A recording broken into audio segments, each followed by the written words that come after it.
How's it going, guys? My name is Tavarish, and today I am answering your questions. So if this is the first time you're tuning into this Sunday AMA, it's not actually Sunday, it's Monday. But who cares, because I make the rules. The idea is that I take questions from Twitter, email, and whatever other social media I have, and basically make a video for you guys so you guys can know who I am and I can get to know you guys on a more personal, intimate level. Okay, let's not go there. First question is an email question that comes to us from William Perez, and he says, hi, my name is William Perez, and I'm curious / interested if you are compensate with $sign. All right, if you're compensated, I guess that's what he's trying to say. Are you willing to teach how to make money with the website thingy that you do? If yes, how much and how long will it take to do? Okay, this is basically asking, how do you make money on the internet? And the short answer, first of all, I'm not a guru. I'm not anybody that's gonna charge you money for this kind of thing. At least not yet. I don't foresee myself being one of those professional entrepreneurs. You know the type, the ones that you see on Facebook, and they have sponsored posts, and all they do is talk about how they have power lunches, and all they do is talk about, oh, you need motivation, blah blah blah.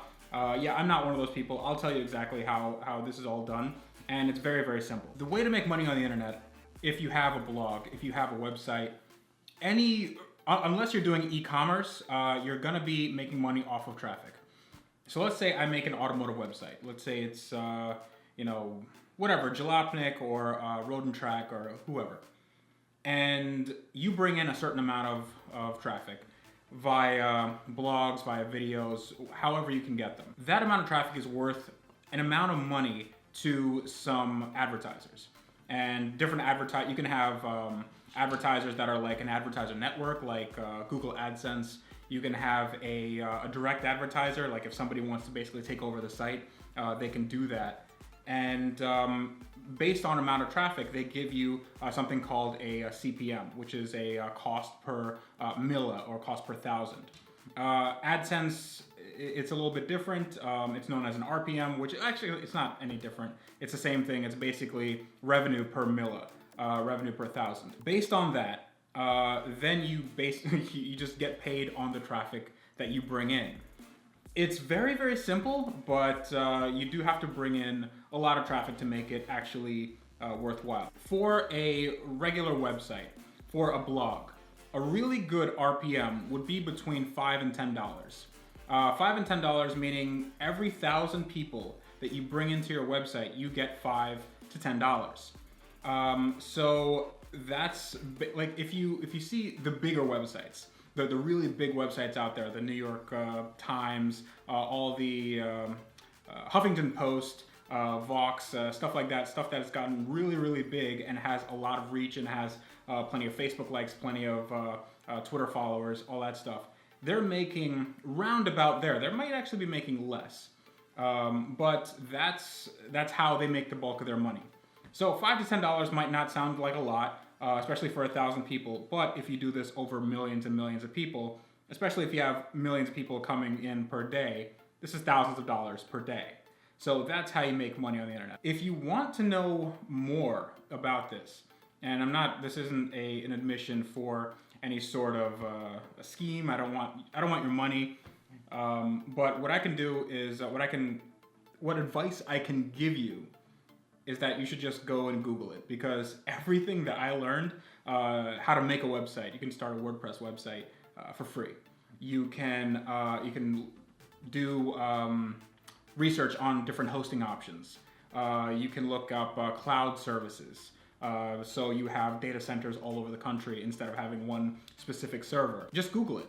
Basically, all you have to do is you have the wealth of human knowledge at your fingertips with Google. To sum it up, I think it's pretty easy. You basically bring in traffic via social media, via Twitter, Facebook, Instagram. Instagram is a little bit hard because you can't backlink to things, but maybe SEO, if that's the way you want to go. If you have a local, if you have a local site about something locally, SEO works really well with things like that. And however you can bring that in, the traffic gets monetized via AdSense. There's different networks like Taboola, Rev Content, Outbrain, stuff like that, they all work perfectly fine. And yeah, they will pay you per traffic view, per view. And then you basically make money like that. So that was a little bit rambling, and let's get back to cars. Hopefully. Next question comes to us from Joao Paulo Rebusas. I think I'm hopefully not butchering that name. Sounds Portuguese or Brazilian. I'm not sure which one. So if your family's life depended on your Mercedes not leaving you stranded, what would be your preventative maintenance list to tackle before hitting the road? Yeah, so I have a few things that are definitely on the list. First is fluids. Make sure you have lots of extra fluids. You never know what's gonna happen. It's good to top up. With a Mercedes, you want those specific fluids. You want the coolant that Mercedes recommends. You want the automatic transmission fluid that Mercedes recommends. I think it's like NAG1, that's the automatic trans fluid. You definitely want the oil, because German cars, they do leak oil from time to time, even a Mercedes of that vintage. And you definitely want the oil, the synthetic mobile one. I can't remember what the viscosity was. As far as maintenance is concerned, I would just get underneath the car and check if there's any play in the steering components, in the suspension components, in the bushings. Stuff that's really, if things don't look like they're gonna go, they're probably not gonna go. But if things really look like they've been neglected for a while, then it's best not to chance it. So after I did my trip from New Jersey to Florida, I looked underneath my car and I realized that one of the suspension bushings, this is on one of my videos, you can see that in the link in the description below, but the suspension, one of the bushings was just shot, one of the ball joints rather, and there was no grease in there. It's supposed to be a grease joint, and it was just flopping around. It was just this this really nasty, dangerous thing that I have no idea how I even made it. But yeah, that needs to be addressed. You want to make sure that stuff like fuel filters is done. Just do a general tune-up. Make sure that your tires are good, because sometimes tires, even though they look good, they're dry rotted. Tires do have an expiration date, so make sure that's good. If the car's been sitting for a while, sometimes the tires get dry rotted. You can even see the sun, like you can see like a yellow tinge on the side of the tire, and that's not really good for the tire. So it's just a regular rubber component. It dries out over time, so you definitely want to have that checked out. For a Mercedes of that vintage, I wouldn't really recommend anything else because they're really good mechanically. Just make sure that trans fluid is good, oil is good, and make sure you're up to date on maintenance. Make sure nothing is rattling where it shouldn't. And one thing I can say that would leave you stranded is make sure that your idler pulleys and all your pulleys in general are in good shape. Make sure your belt's in good shape, because if your belt goes, you're stranded. Like, it left me stranded once because one of my pulleys was a cheap Chinese pulley, and yeah, it just went on the freeway. It basically just it seized and the rubber melted, and it threw the belt, and I lost power steering, I lost power brakes, and the car started overheating, and that's when I turned it off. So that's something you should definitely do. It costs like $40 to get the OEM one, or a good OEM replacement. Don't get the cheapest one you can, but an AutoZone and Advanced Auto Parts usually should have it. So that's probably my advice for what you should do before you take a long road trip. And honestly, these things are really good road trip cars, so I really wouldn't worry about it in any respect. Our next question comes to us from Zach Wilkins. This is an email question. And he says, hey Tavarish, long-time subscriber, first-time AMAer here. Would really like your advice on my next car purchase. I've always driven / been in love with BMWs. I've owned a 1999 M Coupe, 2001 540i 6-speed, 1999 M3. That's really close to the BMWs I've owned. And now my daily driver is a 2010 335i. I believe that's the N55 engine. I don't know. I'm getting off subject here. I just got married, and now I'm looking for something new to get me out of the abusive relationship that I've had with BMW for the past 10 years. I'm looking for something under 20K / 4 doors, but not opposed to wagons or hatches, just no coupes. Reasonable mile per gallon, reliable, something that has BMW feel, and most of all will be fun to drive. So he says, here's the 3 cars on my list. 2010 Infiniti M35S, 2010 Lexus GS350, 2010 Subaru Legacy 2.5 GT. So out of those three, I don't want to really run the gamut of cars that you can get, because you can get a lot. For 20K, especially on the used car market. I know you said new, but I think that you meant new to you and not necessarily new. Right off the bat, Zach, I think you can take out that 2010 Lexus GS 350, because that 350 is not a very peppy engine. It's not fun to drive. It's perfectly fine. It's a perfectly fine automobile, and you're going to be happy with it as far as just kind of daily drivability and reliability. But I don't think that's going to really hit the right buttons if you're a car enthusiast. So I take that off your list. The M35S is a little bit better, but I'm not sure if that year has the M45, which is a VK something 45 or VK 5060E. Yeah, the M45 is probably a better value. It's better torque off the line. You said a reasonable mile per gallon, but it is a big kind of thirsty V8. It's not that bad, but I think your best bet is the 2.5 GT. If you can find, somebody's messaging me on Facebook. If you can find a reasonable 2.5 GT with a 6-speed, then you can basically swap over all the STI components. And you can find 2.5 GTs for cheap, like 7 or 8 grand. And then you can put the rest of the budget, whatever you have under 20K, you can put that into turbo mods. They sound phenomenal. They're really good performers. They're decently luxurious. You're not going to hate yourself in it. And it's one of those cars, like I think it's one of Subaru's best looking cars. So it's one of those cars where you park it and you kind of look back, and that's how you know you've bought the right car, because you park it, lock the door, and then you just kind of like stare back and hopefully not hit something while getting to the store. So I think that's your best bet. The 2.5 GT is a very, very good choice. And yep, that's it. This next question comes to us from Bastian Hahn, and there's an email question. Bastian writes, I bought a 1971 Datsun 521 a few months ago as a daily driver / project car. My mechanical knowledge is limited, and it feels like something goes wrong every other day. I'm going to school for auto mechanics in the spring, so I'll need to get to school, work, and back home without breaking down every day. Should I buy something else or just keep trying to fix the DAT? First of all, it's a rite of passage for every car guy, rather car enthusiast. I don't know how many women are watching this. To have a car that breaks down constantly, and then you have to figure out how to fix things. You have to fix things on the side of the road when you don't have any tools or any parts. That's the real fun part about owning a really old, sort of crappy Datsun. This is before they got reliability down pat. However, you said, should I buy something else or keep trying to fix it? If you have the resources to buy something else, then I suggest buying something else. Just something that is literally an appliance to you. Something maybe like an old Civic. Something that has fuel injection. You're not going to have to worry about stuff in the winter, or when there's inclement weather, or whether it's on a hill and has stuff like an electric fuel pump and ECU and some of the modern conveniences, AC, stuff like that. Have a Honda Civic or a Toyota Corolla. It's something that just a really good beater. And then have the 71 Datsun 521, which is a legitimate classic, by the way.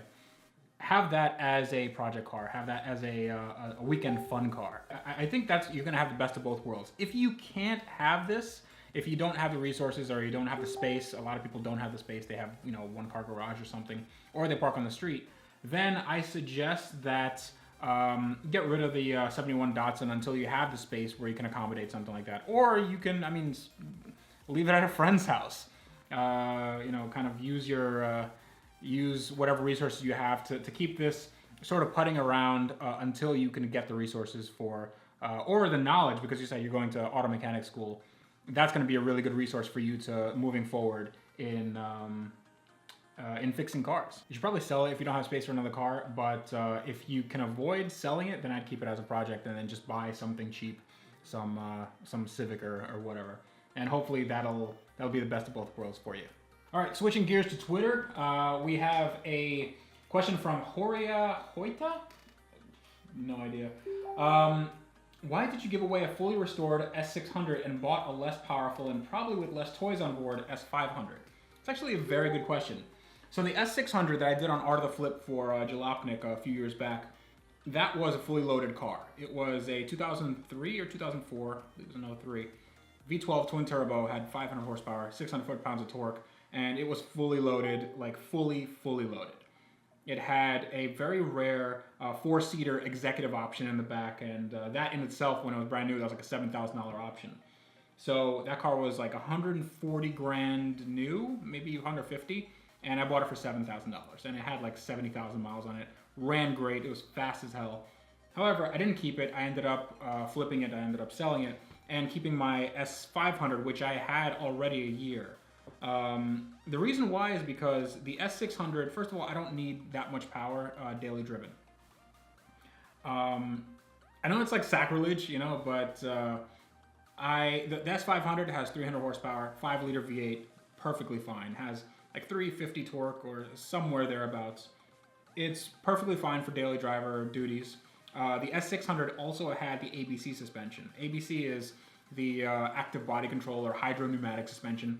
Super duper expensive to maintain, to repair, to even track down a leak, which in this system, it happens a lot. The system is pressured up to 3,000 PSI, and it uses this specialty fluid called pentosine, which is really expensive. Yeah, that's one thing I really didn't want to deal with. So my S500 has regular air suspension, it's airmatic. It's not as fast, it's not as nimble, but it's, you know, it's an S-Class. I don't expect it to be a sports car. The S-Class had a sentimental value to me. I didn't really care about this S600, even though it was really nice and had less mileage than my S-Class did, my S500. The S-Class, I mean, I bought it for cheap. I fixed it up. I just basically got it because I thought I wanted a challenge, and it really ended up being a good value for my money. So that's why I kept it. I don't think I'm gonna really replace it anytime soon. Maybe I'll get a W221 S-Class later down the line, but right now it's gonna be the subject of the ultimate daily driver build. And yeah, when I get done with that, maybe I'll get tired of it, or maybe I'll sell it on.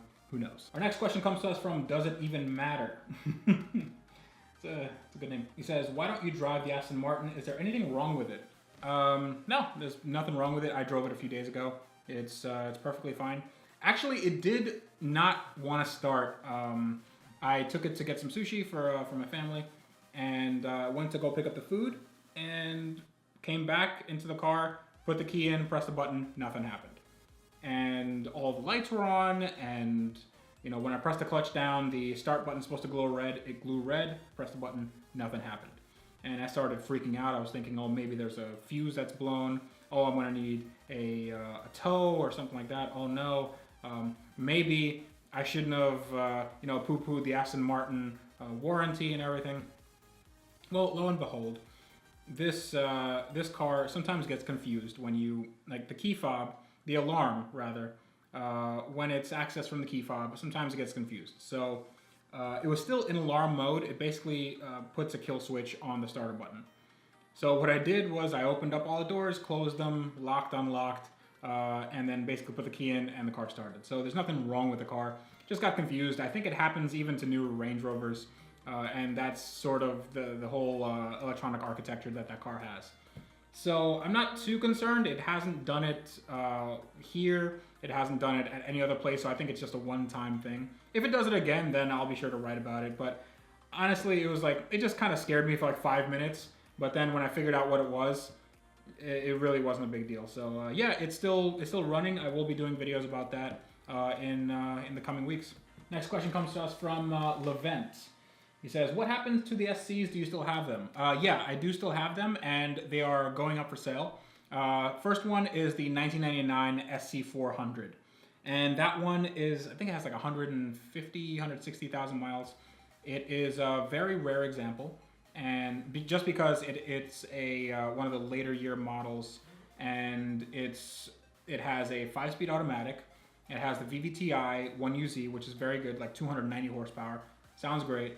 And it has a black interior, and it's in pretty good condition. The paint does need work. It was repainted kind of badly, and you know, you can tell that there were a lot of corners cut. So what I'm going to do is that's later on, I'm going to do a whole detailing video, kind of making the car ready for sale, and then just selling it on, because I have some other projects that I want to start, and the Lexus doesn't really fit into that.